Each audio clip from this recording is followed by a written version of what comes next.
Wallace beheld with heart both great and sore his ranks disordered, broken in the fall. With heavy cheer he to battle rode, and dealt fierce blows as far as arm bestowed.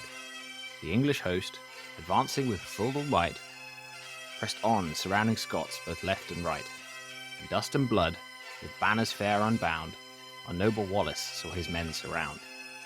Yet through their ranks he wrought his deadly way, with sword in hand, in crimson and in grey. With numbers steel and fate combined in fight, brought ruin down on Scotland's hope that night.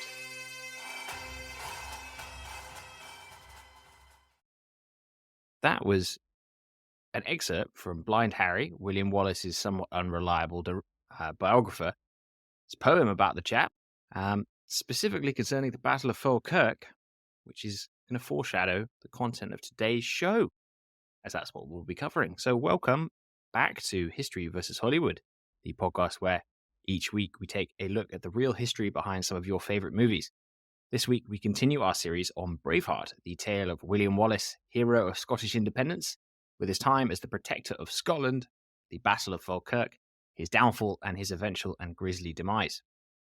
And this goes without saying, I've not said it yet in any of the other podcasts or newsletters, but I probably should have done. Spoiler alert, we're going to be talking about the end of a film today, so if you've not seen it,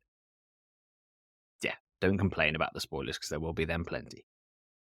If you're just joining us for the first time, this is History versus Hollywood's 10th episode, and on such a special occasion, I wanted to do something a little different. So with that in mind, I'd like to welcome to the show my brother, Charlie Cooper. He is the artist of all of our great artwork you've seen so far. I hope you've seen some of it in the newsletters, also the cover for this particular podcast. He's going to be joining us essentially as our resident film expert. So, Charlie, welcome to the show. Hi, Jack. How are you? Very well, mate. Thank you very much. This is all rather strange, isn't it? Yeah, it is. First time on a podcast. So I've looked it up, and I'm pretty sure Fuldal in the poem is a typo. You sure it's not just meant to be full? Will you put a D in there? Well, I copy and pasted it, so I'd be surprised. You can blame wherever I copy and pasted it from. Fuldal, it sounds like an old-timey word for sort of being really full. Yeah, There is. as if it was full, but you just put a D in it. Anyway, Exactly. Anyway. so we're talking about William Wallace, Braveheart. Exactly. So you've joined us for the last, well, potentially last, let's see how he gets on, in our series on Braveheart. Up to this point, we've covered the rise of William Wallace, why he needed to be a rebel in the first place, what the English were doing in Scotland, his rise to take on the leader of Scotland's armies and defeat the English at the Battle of Stirling Bridge. And that's where we left off last time. And this will be our hopefully last episode, depending on how we get on for time. So you've caught up with the film? Yeah, so you were talking about the Battle of Stirling, right? Yeah. So you've got the big long logs, sharpened logs, impaling Pikes. the Yes. horses. You've got the faint retreat where the cavalry came smashing in from the side. The English longbows, which I always thought came around later for some reason. Mhm. Doing all their sort of damage, and that amazing speech by William Wallace. I imagine that's exactly how it went, right? Yeah, exactly. Bang on. End of episode. So there you have it. Just watch the film. No, no, it's not quite how it went. You'll find in the name of the battle, it's called the Battle of Stirling Bridge. And did you see a bridge at all in the film? No, it was just big field. Yeah, big field. Weird, right?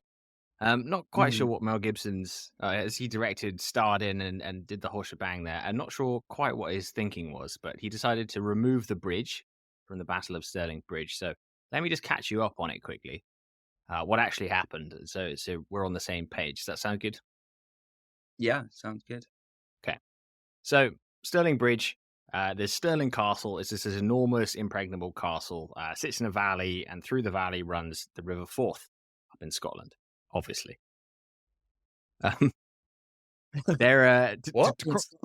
yeah, I know. Who'd have thought? So to cross this bridge, you obviously need. Oh, sorry, to cross the river, you need to cross a bridge, and this bridge was Stirling Bridge, and it was this essentially tiny little wooden bridge that you could cross two horsemen abreast at once.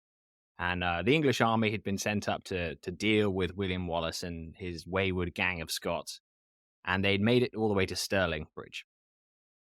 They arrived on one side. They saw Wallace's army kind of in battle formation on the hills opposite the bridge, and decided, what do we do? Do we go round? No, okay, that's going to take too long. Let's just bloody get on with it, and we'll cross the bridge. So they start crossing the bridge two at a time. It takes them ages. Wallace is watching from the other side, and he has this dilemma. He wants to let enough cross the bridge so that he can defeat them and it be an effective victory, because he doesn't want the vast majority of the army to still be on the other side. But if he lets too many cross the bridge, they'll probably beat him because he's far outnumbered. So he watches for a while, waits till about 11 o'clock in the morning, and basically goes, this is it. This is the perfect time. He blows a horn, and the Scots charge down on the, for some reason, unexpected English lines. I think they just assumed the Scots were going to watch them come across the bridge. They crash down on the English, surround them, cut them off at the bridge itself, and then basically go about murdering them. And there's a big stampede on the bridge. The English on the other side decide best head home, and they leg it all the way back to Northumberland without stopping. And yeah, that's it. William Wallace is top dog in Scotland from then on, basically. So instead of this being sort of as it's portrayed in the film as this ingenious tactical move from Wallace to outsmart the Brits, it just seems the English, seems more sort of like the English were just being really stupid. Is that fair to say? Yeah, I wouldn't say it's so much stupidity. There is a prior to the battle, Edward Longshanks, King of England. His treasurer is there. He's this rather portly monk who starts complaining about how much this is all costing and would they hurry up. And so the commander of the English, the Earl of Surrey, gets rather offended by this, thinking that he's wasting the king's money, so decides to do the quick thing. But yeah, it to be honest is pretty stupid. I mean, I think the Earl of Surrey was pretty well aware that he was in a very dangerous position. I think he just hoped the Scots wouldn't take the advantage and attack, but they did, and they kicked the English arse basically. Okay, so that was Sterling, completely different to the film. Yeah, But Mel Gibson did cast himself as a 20-year-old Scottish warlord. So I lots of weird decisions in that film. exactly. I think he's probably in his 40s by that point. Yeah, that's the Battle of Stirling. And now after that, he gets made protector of Scotland, right? In that sort of Star Wars-esque Han Solo, getting the medals at the end of the first film scene. Is that what happened? Not right away.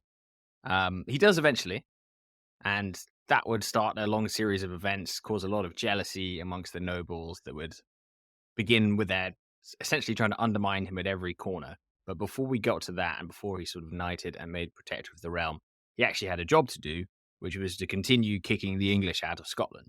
The film doesn't really go into it too much, but although the Battle of Stirling Bridge was a crushing victory for the Scots, the English certainly weren't defeated. They'd actually only killed about 5 or 6 thousand of the army of 60 or 70,000 English that had come up there, and the English still occupied a large number of castles, and so Wallace had to go about kicking them out of those. There was first of all Stirling Castle, the one they fought the battle in front of, that still had to be conquered. There was Dundee Castle, which Wallace then went about and decided to make short work of, and then there was also the castle of a place called Cooper, which perhaps is the Oh, yeah, exactly. You might recognize that name. Cooper being yeah. our surname. Yeah, and we are of the Cooper clan as well. And that's the origin of the area of the Cooper clan. It means barrel maker, but also potentially person from the area of Cooper. So who knows? Whose side we should be on in this? I don't know. I like to sit on the fence and decide whoever's winning, basically. Yeah. Well, I like Edward Longshanks more in the histories, but after watching Braveheart, they made him out to just be a little bit of a bastard. I don't know Yeah, if he doesn't come across very well, does he? Okay, so he's driven he's conquered most of Scotland. He Yeah. how is he doing sort of with the nobles then at this point? Are they Are they his friends? Because they make him protector of Scotland. Has he got them on side? Are they working for him? So the Scottish nobility have always been pretty self-serving. But at this point, he really is the man of the hour, and so they're sort of having to go with it. The common people are like, William Wallace is our man. And to be honest, he looked great after the Battle of Stirling Bridge and his subsequent kicking of the English out of Scotland. So everything was going really well for him, but he didn't just stop there. Took his entire army, gathered it after kicking the English out of Scotland, and decided to punish the English by invading. And so he invaded a place where we used to live and where we were raised, Northumberland. Oh, nice. Well, he didn't go on to York, did he? Like in the film? No, so if you're not familiar with English geography, York's actually not that close to Scotland. And especially back in those days where there weren't any cars or motorways or anything like that. So he never made it that quite that far south. About as far south as he made it was County Durham, which is sort of south of Newcastle. Okay. Now, so So he's in Northumberland. yeah, so he first invades Northumberland, and Mm.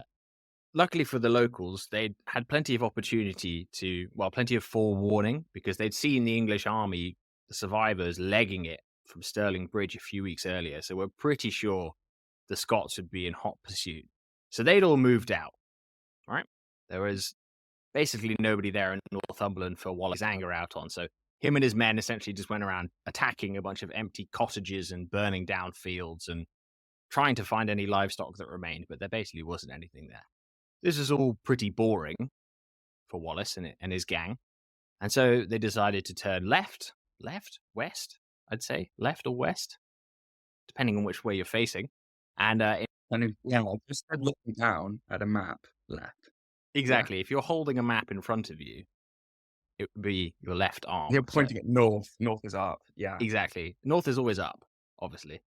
So Mm. he decided to invade Cumbria, and the Cumbrians didn't have as much forewarning. And to be honest, this whole time period, it doesn't make Wallace look very good because he essentially just went around sort of genociding any English he came across. Any poor villager that happened to live near the Scottish borders that they bumped into would just essentially be murdered and robbed. So that's not great. Sorry. So he's there. He's conquering. He's pillaging. He's killing all sorts of innocent people. Yeah. Um, in the film, we get this idea that, well, this sort of dream of his that maybe he can I make sort of enough of a buffer that England can't get back into Scotland. What's he thinking in real life? What's his idea here? So I think that's obviously a nice high-minded idea, but I actually don't think he had any real inclination that he could defeat the English on their own territory. I think he was taking advantage of the disorganization in the retreat from Stirling Bridge, and I also think it's sort of reparations in a way. He's been fighting the English on and off for years, and Scotland at this point is a country almost on the verge of starvation. And particularly in the parts of northern England, such as Durham, County Durham, Northumberland, Cumbria, there's actually quite a lot of sort of wealthy agricultural land. And so they went about basically systematically removing anything in the region and carrying it back up to Scotland to try and feed his new country, which he was now in charge of. I think that's probably the most likely reason. Okay. Yeah. So he's in Durham. Yeah. What kind of horrible things is he getting up to then? Yeah. What are we looking? Right. Yeah. So he goes to Cumbria, tries to have a pop at Carlisle Castle, which is another big castle, puts it under siege, but doesn't basically have much go on it. So the people who were in Northumberland that had legged it come back thinking, okay, they've missed the party and Wallace has moved on. But obviously he's still got spies in Northumberland, so he hears that they've come back, and then he sends men back in these sort of flying columns to Northumberland, and again goes around essentially genociding any English that he comes across. Berwick on Tweed, you'll know that because of your godmother, who's the MP for Berwick on Tweed now. Love to be reminded of that one. Yeah, exactly. Your Tory MP godmother. Mm. Yeah. So he goes back to Berwick. Berwick was a Scottish town up until about 10 years earlier when Longshanks had captured it. And they'd gone through a sort of an orgy of murder and rapine and all that kind of slightly horrible stuff when the English taken it from the Scots. He then does it back to the English, kills any English that had moved into the town and sort of burns it down. But he doesn't manage to take the castle. He then goes south into County Durham, and Durham is very. I don't know if you know much about County Durham, Charles, but it's sort of slightly wealthier part of the north than surrounding Northumberland and Cumbria. Know of Durham University and, Yeah, all their exactly. newspaper with the parties. Um, I imagine it was much the same back then. Yeah, yeah, exactly. So if you were like me, you went to university in Newcastle, and if you're a bit cleverer, then you went to university in County Durham, and sort of this nice old medieval town, very pretty, but yeah, quite a lot of wealth in the area. It's obviously rich pickings if you're a plundering Scotsman. There's one tale, which is quite funny, depending on which side of the story you're on. The Scots were pillaging their way around County Durham, and they came across a priory. Most of the priests had fled, but there were a few knocking about. Um, as the Scots approached, the priests that were there essentially legged it inside best they could, and the Scots, being plunderers at the time, chased them in and started going about trying to systematically loot them of candles and crosses and nicking their clothes and all that kind of stuff. I mean, that's for sure. Yeah, exactly. Yeah. What are you going to do? What else are you going to do if you see a priest? You try and steal his robe, obviously. Yeah, exactly. It's yeah, tale as old as time. Exactly. Exactly. Wallace found his men threatening the priests and tried to settle the situation down and encourage the priest to, why don't you do us all a favor? Let's have some mass, I don't quite know how. Do you have mass? Do you do mass? I don't know. I'm not very religious. Um, You have you the mass is the bread, right? So you have the mass. You have the mass. Okay, well, or does the priest give mass anyway? He asked the priest to give mass, a sermon, to try and calm everyone down, and it works at first. The Scots are all very religious. Everyone was very religious back in those days, and so they all sort of settled down and went through the process of this sermon. Wallace is like, "Job's a good one. I've sorted this out. I can go on outside and continue running this rebellion." And he left, and as soon as he left, his men just stopped having mass, got up, and again continued to strip all the clothes off all of the priests and rob the place blind. Wallace came back about half an hour later, and the church was completely empty. All of his men had scarpered, and all there was a sort of slightly whimpering naked priest in the middle of the floor. Right. So, I mean, well, it doesn't paint the Scots in a particularly good light, that story. But I No. also got the impression from the film that Wallace had sort of a band of loyal men who would listen to his every word. Is that not the case? Because if they're going to betray him instantly like that, Yeah, so he did have sort of a central band of brothers that he ran the rebellion with, and everyone was very loyal to him. But I think at this point, he didn't have a huge amount of control over his men. He had encouraged them to go essentially rape and pillage the countryside. And I think that was more important probably at this time to the Scots than listening to their erstwhile hero, William Wallace. So, no. He did manage to eventually corral them and convince them that as much fun they were having in Durham and Northumberland, that the winter was approaching and it was probably best that they legged it back across the border to safety, especially as Newcastle, the area that you were born in and we grew up, it was a castle. It's called Newcastle. William the Conqueror had built a Newcastle there. The army base at Newcastle had decided to pop out and have a go at William Wallace. And up to this point, they'd essentially just been fighting peasants. And when an actual army appeared ready for a fight, they thought, best not, let's go home. makes sense. I would do the exact same thing. Yeah, me too. I mean, if you've been downtown Newcastle on a Saturday night, I think I'd avoid anyone who came out of that with a sword. So okay, so they're retreating back to Scotland for winter. Yeah. How's he received Well, after this escapade? yeah. I mean, realistically, you could debate the military efficacy of what he'd been doing. He hadn't actually defeated any English armies or taken any castles or anything like that. What he had done was come back with an awful lot of loot, but it looked great. His PR numbers were up. Let's just face it. So he's back. Yep. Now what? So now's that scene in the film where he gets made Protector of Scotland. So he comes back. He's given Protector of the Realm status and also given a knighthood, because up to this point he actually wasn't a knight, which was pretty strange for a man of his sort of low birth to be leading armies. But he was eventually knighted, and rumor has it he was even prosecuted Robert the Bruce, the future king of Scotland. So let's talk about what's going on in England. So right now we've got what Edward throwing his son's lover out the window, and we've got the princess going north to treat with William. Did any of that happen? Because I'm sure that's the kind of thing Edward would get up to.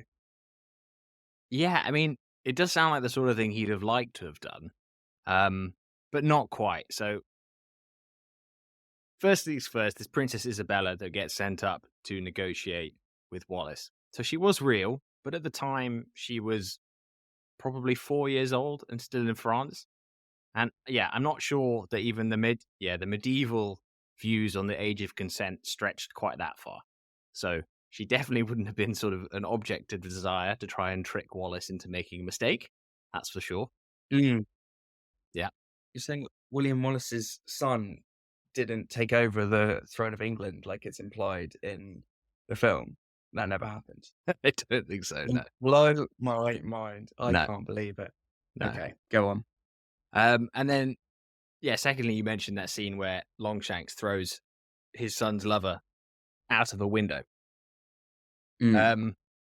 As much as I'm sure Longshanks would have loved bashing the gays, this almost certainly didn't happen. Piers Gaveston, the actor, definitely outlived Longshanks. He would essentially play a central role in the downfall of Longshanks' son when he eventually ascended to the throne later because of his slightly, let's say, suspect relationship and influence that he had over Longshanks' son.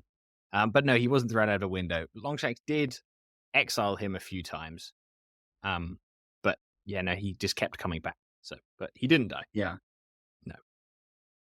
Turned out to be a bit of a big problem later, though, didn't he? Yeah, So, exactly. But that's a story for a different podcast, I think. Yeah. my GCSE history. Yeah, exactly. For GCSE history. Yeah. I think he would have befallen the fate of most famous rumored gay men back in the day, where for some reason they're all murdered by having a hot poker put up their ass. You know, it seems to be one of those. But who knows? Okay. That's just happened. Isabella's gone up to treat with Wallace in York, but we've Yeah. just learned that there was no York, there was no adult Isabella. No. There was no Scottish blood ending up on the throne, which is tragic. Yeah. So what's going on? Where are we? Where are we in reality? So William Wallace. In reality, this began William Wallace's brief tenure as the protector of the realm of Scotland, as the protector of Scotland. It would only last about 300 days, but yeah, he got pretty busy. There's unfortunately not a huge amount of evidence as to what he got up to, but he seemed to take a pretty good stab at trying to run the place. He started a furious letter writing campaign to all of Scotland's old trading partners, telling them that Scotland was back open for business. And besides that, he essentially started preparing for what he knew would be an eventual English invasion again of Scotland. Edward Longshanks was not one to let a grudge slide, basically, and he knew that he'd be back. Sounds quite politically savvy from William Wallace. They sort of missed out that in the film. Yeah, exactly. It's a bit of a shame. He just sort of is constantly fighting, but Wallace was actually, a pretty good political animal. There's not, again, as I say, there's not a huge amount of evidence to see if the nobility was like completely under his thumb, but there is one example that maybe shows that he actually sort of had sway over them for a short period of time. In 1298, the year after Stirling Bridge, Longshanks demanded that all of the Scottish nobility come to visit him in York and pledge fealty. And Okay. they all ignored him, which had never happened before. And this was when William Wallace was in charge. So perhaps they were kind of trying to see if this Wallace character had what it took to go the whole way, but we're not quite sure. Oh, interesting. So Longshanks, he's just been rejected. I assume he's preparing to attack right now. Yeah, so Longshanks is pretty upset at this point, but he's also busy well, he's over in Flanders fighting the French, as all good Englishmen should be, abroad fighting the French. And yeah, because of that, he can't deal with Scotland directly. But safe to say, he wasn't happy about it. There's even some slightly, well, again, quite unreliable sources that indicate at this time Wallace and Longshanks were communicating directly by letter, sending each other sort of hate mail. Edward Oh sending wow. him one saying, "How dare you invade my country? If you come back again, you'll be sorry." Wallace replying, "I intend to be back by Easter, so, put the kettle on," things like that. Sounds like the beginning of a boxing match. Yeah, exactly. They're like slagging each other off on Twitter.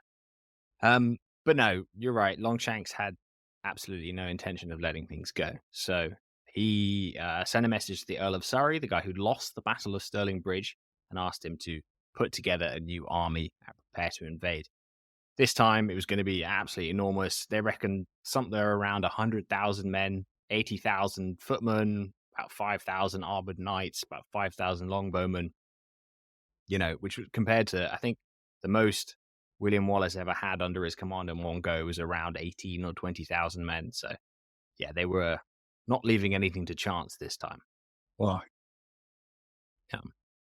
So that was all happening. Surrey gets his army together and starts marching north into Scotland.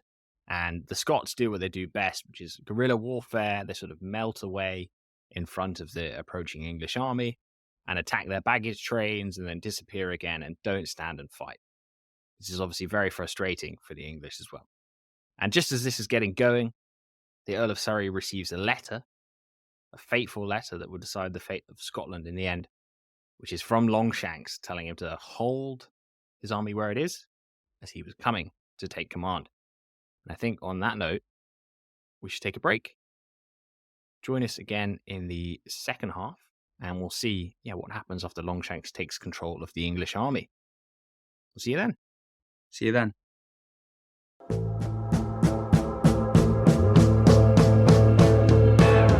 You might think that we're heading to an ad break now, but that's actually not the case.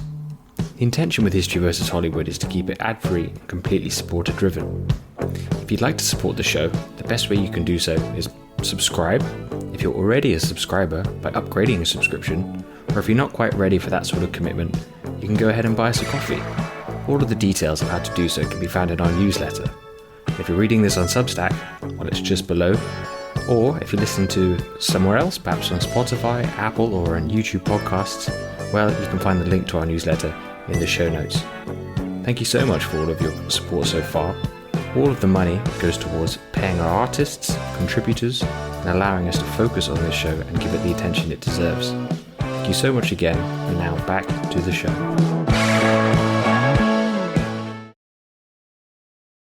Hello and welcome back. We are now in the run-up to the Battle of Falkirk, which I'm sorry to report to all William Wallace fans out there goes pretty badly for him and the Scots.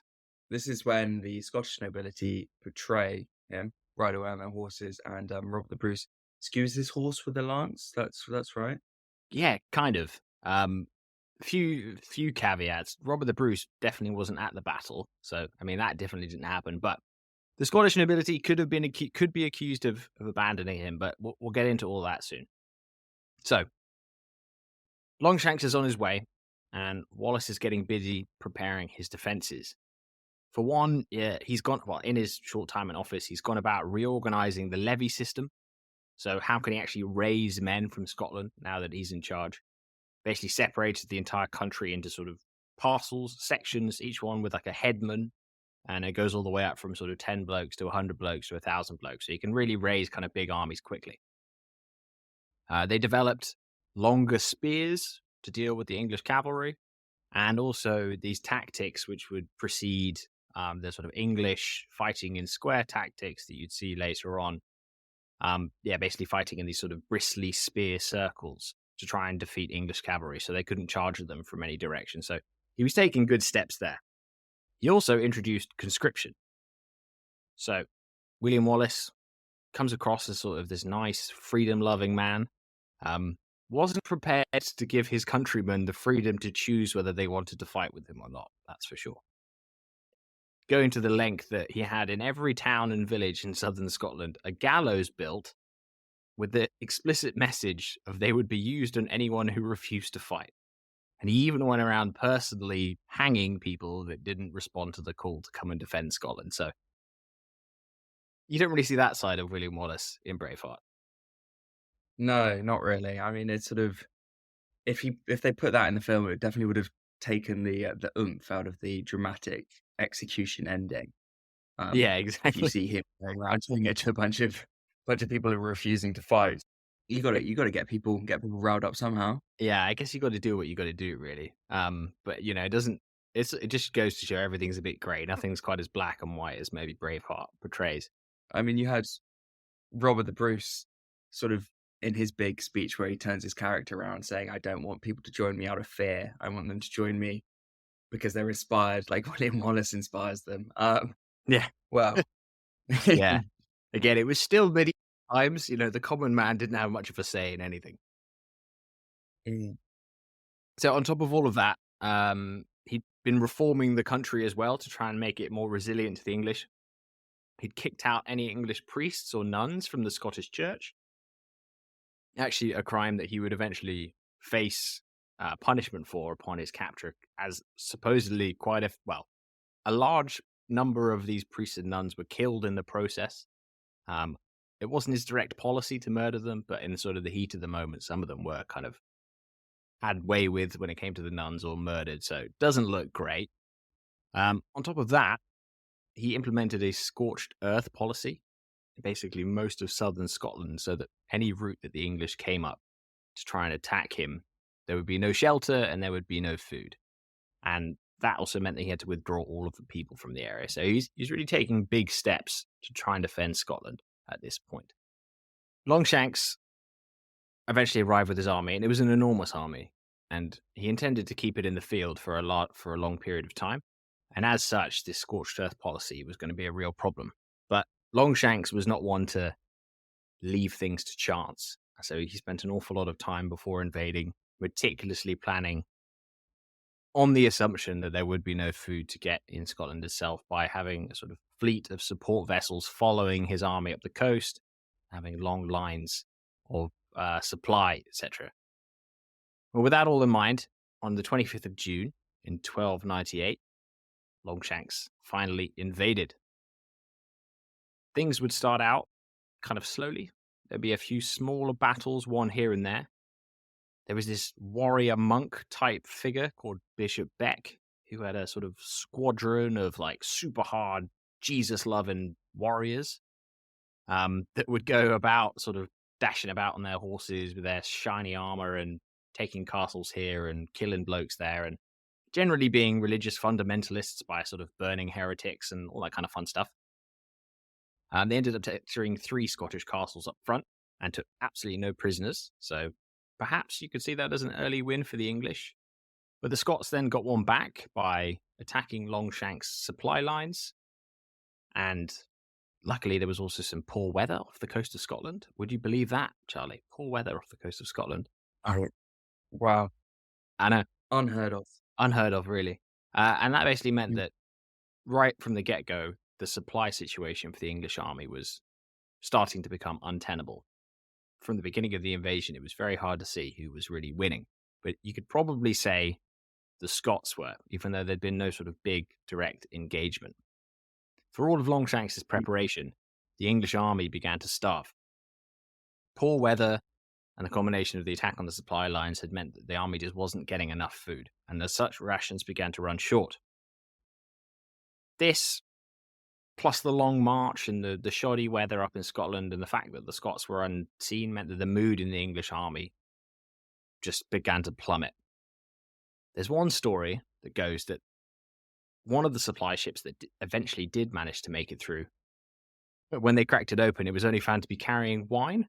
A group of Welsh soldiers sort of ransacked the ship, and brought out all the wine, and then drank it all.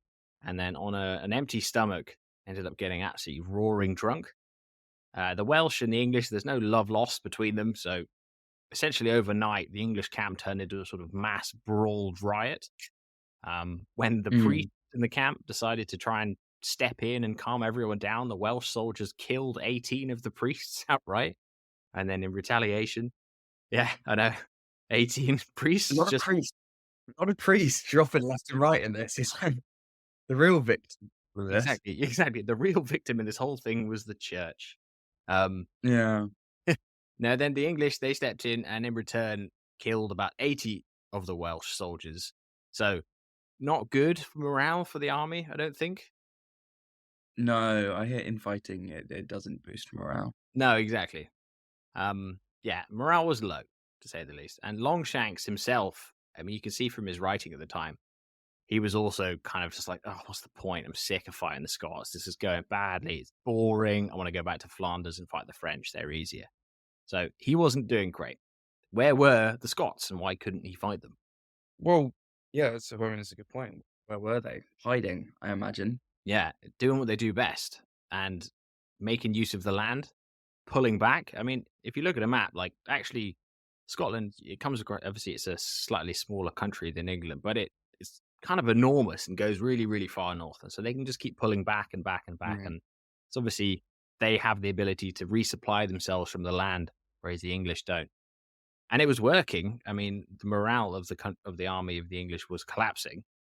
About a month into Longshanks's invasion, the Scots were sighted. So the story goes that one night, again, at this point, Longshanks is considering turning around and going for home, but then he gets a message saying that the Scottish army had been sighted about 13 miles away. They've been tramping now for almost a month and a half, but they found them eventually. 13 miles is probably about 2 days' march. And the Scots were well aware that the English were there as well. So they were still 2 days' march ahead of them, and they were much more lightly armored, so they could move a bit quicker. Still, Longshanks was a man of action. He pulled his army together and basically pointed them in the direction and said, get a move on, right? We're going to get there. They march all day, absolutely knackered. They sort of all fall out of their saddles and fall asleep. In the night, Longshanks, this is complete rumor, but supposedly in the night, Longshanks's squire, who's supposed to be looking after his horse, Longshanks, even though he's a king, he was just asleep on the ground next to his horse. Longshanks's squire falls asleep, doesn't control the horse. The horse sort of moves around a bit, treads on Longshanks's chest in the middle of the night, cracks two of his ribs. Longshanks wakes up screaming because he's just had his horse trodden him in the middle of the night. The horse goes berserk, runs off. The whole camp goes wild, thinking the king's been murdered. Rumors are abound. Everybody's panicking. It's not good. On top of the low morale, now there's a midnight panic. Longshanks actually comes out really well in this, although he's just battered two of his ribs. He gets hold of his horse, perhaps it's the horse that ran off, perhaps it's a different one, and decides the only thing to do is to get the camp moving and charge on. So he gets on his horse, two broken ribs, rides around the camp and rallies his men. And then 2 a.m, they start marching off again towards the Scots. So You know why I don't believe this story? I can't why? believe anyone would be stupid enough to sleep right next to their horse. yeah, Just hide the horse outside. Why yeah, do you? yeah, exactly. Who knows what happened? But whatever is true is they do know that at some point in this mess in the camp in the middle of the night, that Longshanks did break some ribs somehow. And then they did keep marching off at 2. So it could have had nothing to do with Longshanks while they all woke up, but he did take charge and he did lead his men on. Good for him. For him. But what that did mean is that they essentially stole a march on the Scots. The Scots thought they were 2 days' march away, but because the English hadn't slept, they actually just marched 2 days' worth of marching in the one. And so that morning, the Scots really weren't expecting to see the English, but that's exactly what they got. So the Scottish army has been spotted. The English army, they might be knackered, but they're there, and there's a lot more of them than the Scots. So the question is here is why Wallace decided to stand up and fight. To be honest, he'd been doing a pretty good job running away and making the English look like fools, to be honest. But on the morning of the Battle of Falkirk, he drew his army up and for some reason decided to have a go at it. Yeah. Any ideas? Sick of it. Bored of waiting. I mean, if the English morale was low, I can't imagine how the Scottish was. It could just be, Yeah. um, it could just be he needed to make a choice, otherwise people were going to defect. Um, or yeah, maybe he just got bored himself. Who knows how these things work, really? Yeah, exactly. There's been lots of speculation over the years because this really is like the moment that his life kind of turned on a dime. So everyone's kind of desperate to know why, after having essentially never made a military blunder, he made an absolutely enormous one, essentially unprompted. Um, they think because it could have been because they stole the march on them, and the English were sort of very well horsed, and the position that the Scottish Mm. army was in that meant if they did withdraw, they could probably be quite easily cut off and ridden down by the large amount of like heavy horse from the English. Or yeah, you're right, they were just sick of it and they'd beaten them at Stirling Bridge, so he thought maybe I'll have another stab at it, and that'd be that. But either way, Mm. the English and the Scots would do battle that morning near a little town called Falkirk. So Wallace draws his men up in those squares I mentioned earlier. He had about 1,000 cavalry, led by the Scottish nobles that you mentioned abandoned him in the film, and a few archers, Mm. but they're not longbowmen. They're these sort of Scottish short bow archers, and they're not as nearly as skilled or haven't nearly as much range as the English longbowmen. He gives this famous speech upon seeing the English after he's lined them up. I brought you to the ring. Dance the best you can. Not quite as inspiring as the one in Braveheart. No, Um, not really. if I heard that, I'd be a little bit perturbed, to be honest, Yeah, I think. does it sound a little bit like he's not sure how it's going to go? Um, uh, Yeah. Here's the battlefield. Good luck. It's kind of Yeah, good luck, guys. yeah. Um, who knows? Um, Edward Longshanks, weirdly, again, he comes across very badly. He got to the battlefield and decided his men hadn't really slept and they hadn't really eaten, so he wanted to make sure they had at least one square meal before the battle. Perhaps he was getting old, perhaps his ribs are hurting, but this sort of aggressive man of action wanted to sort of pause and wait. He was convinced by his knights and his advisors that probably wasn't the best choice, and it was just to go ahead and attack. The last time they sort of dawdled in front of the Scots had taken advantage of them at Stirling Bridge, and they defeated them. So he was eventually convinced round. The Welsh contingent I mentioned earlier that gotten roaring drunk and a lot of them had been murdered and they killed a bunch of priests, refused to The fight. priests, yeah. Yeah, which is a shame because they were a large contingent of the longbowmen that were available to Edward at Ah, the time. However, there was also a large amount of longbowmen from Lancashire, so they weren't completely out of them. So the Welsh refused to fight, basically, just decided they wouldn't go forward. and spoilers, didn't didn't make a difference in the end, No, really. unfortunately, fortunately not. They still had a few thousand longbowmen that were totally happy to fight. Um, so the two armies are facing each other.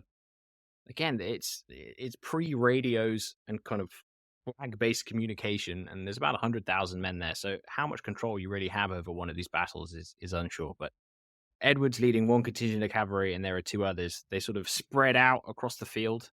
One led by the Bishop Beck, the warrior monk, as I mentioned earlier.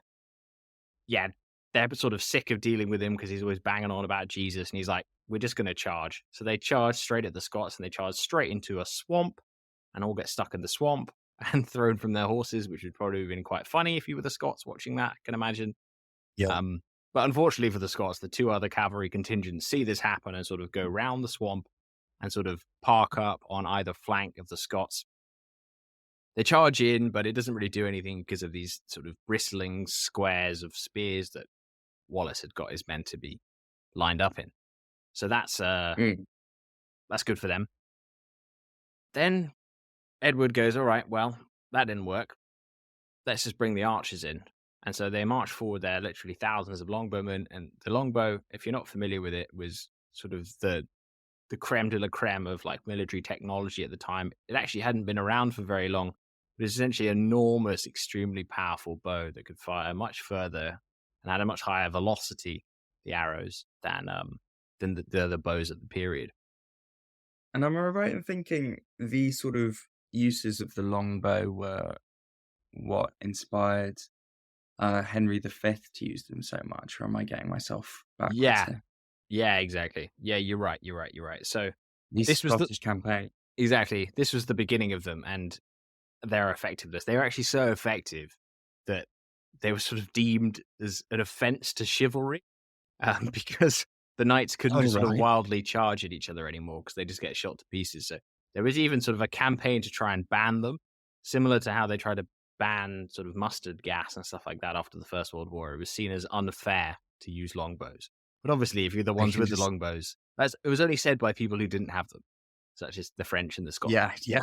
You know? There's lots of crying, yeah. Yeah, exactly. So Edward marches up his longbowmen. They open up on the Scottish ranks that the cavalry couldn't do anything about. And Mm. yeah, after sort of 20 or 30 minutes of being sort of rained down on by these enormous deadly arrows, the Scottish line started to sort of fall apart because they were just being shot to absolute pieces. Eventually, the spearmen broke and decided to pull back. And at that point, Edward unleashed his cavalry, and that was that. Game over. They were sort of all ridden down. They were surrounded. Wallace managed to escape, as did most of the Scottish cavalry. You mentioned in the film that they were sort of betrayed them, right? Yeah.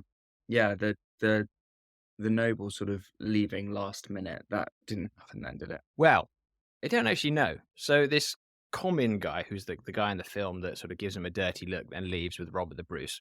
Well, Robert the Bruce has already Mm. switched sides, but hadn't he by that point? So that's what he gets accused of. However, probably seems more likely that there was a sort of engagement between the vastly superior numbers of the English cavalry and the Scottish cavalry, and the Scottish cavalry retreated rather than sort of an outright betrayal. Like they were driven off the field. It wasn't like, haha, we're going to leave you to it. It was actually Okay. the English cavalry beat them and they ran, like any army that's beaten does, rather than an outright sort of pre planned betrayal. So I think that's sort of probably more likely what happened. Wallace manages to cut his way through, as he always does in typical Wallacean style, with his enormous sword, and cuts his way out of the battle and legs it with the cavalry, leaving about 10,000 Scottish spearmen to their fate. They call it the flower of southern Scotland. Every single family in Scotland lost at least a father and a son that day, and Wallace made it out fine. He was totally good. Yeah. Yeah, not how they span it in the film. No, exactly. And I think to wrap up the Battle of Falkirk, I'm gonna quote from you, read a quote to you from the book I've been using as the main source for all the research for this series, the Braveheart, yeah, William Wallace Braveheart by James McKay, which kind of sums it up. You know what, Jack? That would be great. Cool. The Battle of Falkirk was a much more devastating blow than Dunbar. The loss of men was far greater, and there must have been few families in southern Scotland which did not suffer as a consequence. More importantly, this defeat brought to an end the 300 days of Wallace's government, and with it, the hopes of ridding Scotland of the foreign yoke. Wallace's career declined from that day. He left on that battlefield not only the flower of his army, but his reputation as a leader. A quarter of his life yet lay before him, but never again was he to exercise any meaningful influence on the course of affairs in Scotland. Dun dun dun. Oh, poor William. That's the Battle of Falkirk, and that is the very short but sharp career of William Wallace as the protector of Scotland. It actually lasted less than a year. Well, he did a lot of more political stuff than I was expecting, to be honest. I always just imagined him after seeing the film running around the place with a sword, putting blue clay on his face and, you know, getting up to hijinks, really. Yeah, I guess that's more interesting for a film than him furiously writing letters to the Norwegians being like, please trade wool with us. Things like that. I don't know, reforming conscription, that could be a film in itself, to Oh, be yeah. honest. Sounds like good stuff. So looking at the time, Yeah. should we just talk a little bit about where Wallace is after Falkirk? Yeah, exactly. I think, yeah, we're sort of slightly running out of time today. So I think we'll kind of try and wrap things up a bit here. And then maybe we'll have to do a fifth episode to wrap out his story, I think. So Wallace is now no longer the Guardian of Scotland.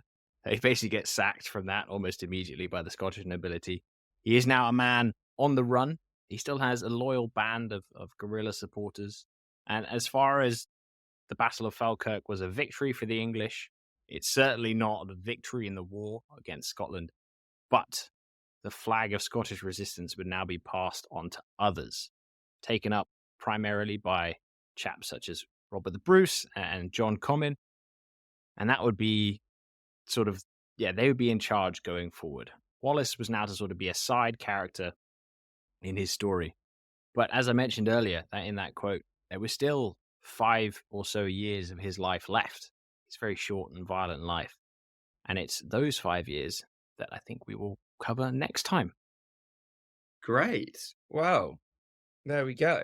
Yeah. So what I'm getting from Wallace's career is that it's far more sort of symbolic than it was actually lasting.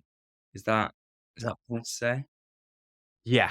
I mean, he was a very effective man in his sort of short time in charge. This was basically his only military mistake up to this point. He had driven the English out of Scotland directly. The problem was, it's like Hannibal with the Romans and defeating many Roman armies upon his arrival in Italy, is the Romans could just keep making more armies. And it was sort of the same with the English. There was a vast population difference between the two countries. And so these defeats, especially at Stirling Bridge, although it had been a defeat, he didn't kill that many men. And so the English could just keep fielding more in the field. And that was the sort of the problem, is his defeats were, yeah, you might be right, I think, symbolic defeats rather than sort of military catastrophes. Great. Well, we'll probably talk about this more after the episode's ended. Yes, exactly. So, that was episode 4 this series on William Wallace. I'd like to thank you for long and, yeah, allowing us to experiment with this new format with the two of us talking to each other. I had a great time. Oh, good. Glad to hear it. Yeah. Next time, join us for what will definitely be the last episode on William Wallace, part 5 of this series, where we look at the last 5 years of his life, his time reverting to being a guerrilla leader, his exile and his time in France and even maybe in Italy, talking to the Pope, trying to drum up support, his return to Scotland, his eventual betrayal and capture, and then his death at the hands of the English. So, if that sounds like something you'd be interested in, please join us again next time for another episode of History vs. Hollywood. Goodbye. Bye.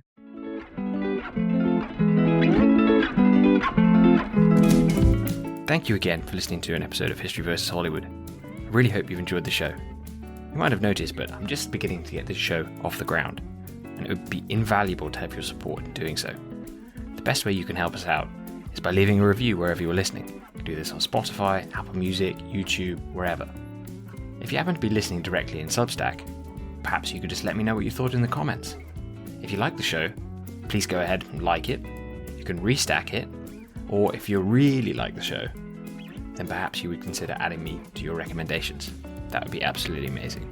On top of that, there is a paid option, so you could consider upgrading your subscription. That would go a very long way to supporting me, helping me pay my artists and contributors, and buy research materials that make this all possible. But that's completely optional.